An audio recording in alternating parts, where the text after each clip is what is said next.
Gambit stars Colin Firth, Diaz, Rickman and Stanley Tucci, and this is kind of like a comedy heist sort of movie, and I only sort of heard about this film like about a month or so, wasn't really kind of looking forward to it. This wasn't the film I had planned mind on reviewing for today, but because that one was kind of sold out, I thought, right, might as well just go and see this one. And it's not that bad. The story is Colin Firth really hates like his boss or whatnot, right? And he decides to sort of pull off a scheme, like someone with this sort of like this painting, you know, it's a fake, you know, it's a good fake, and tries to sort of sell it off to Rickman, using sort of Cameron Diaz as a sort of ploy to help him through it. But there is actually a bit of a problem. Colin Firth is actually kind of a bit of an idiot in situations, you know, sort of come by, and it's not too bad, but there is actually quite a wee good twist at the end, and it was a fairly good one.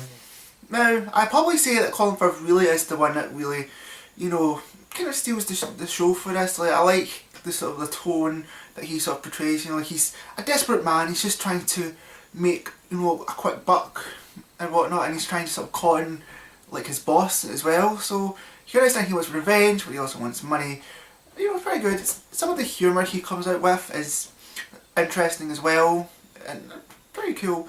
Rickman, he's alright in it. I mean, like, there's a scene where there's sort of like this fantasy scene. I preferred the fantasy scene of that character rather than the character that he actually is portraying. I don't know, I just didn't really sort of mix it up. He kind of felt like a serious man just trying to have fun, you know, trying to impress Cameron Diaz.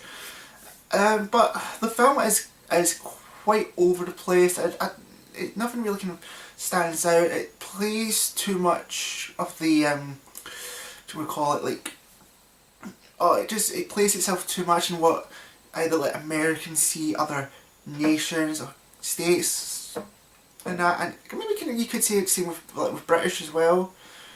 But there is quite a couple of problems. It is funny, but it's not really that funny. I mean, there is a couple of laughs you'll be like, yeah, that's pretty good, but it didn't really make me laugh hard.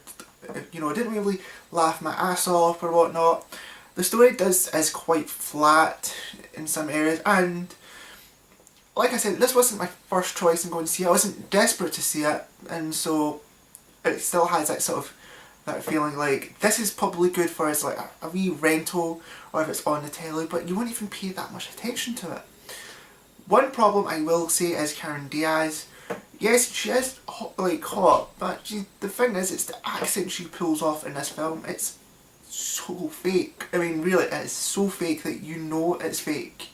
And I know they're trying to have fun with it, but I'm not really that keen on it. I'd like it if she was probably. I don't mind the accent, you know, sometimes, but it just felt so fake, so forced. Overall, though, it's good. It's a reasonable timeline, but it's not really the film I wanted to see. Really, I will give it a 4.5 out of 10. You know, I'd probably say if there is nothing really there to watch, or if the films you want to see are probably either sold out or whatnot, this isn't like a bad choice to go and see. You're just not really expecting much, and also everything you see in the trailer for it is all the best bits practically, which again is another, you know, example of showing too much in a trailer, basically.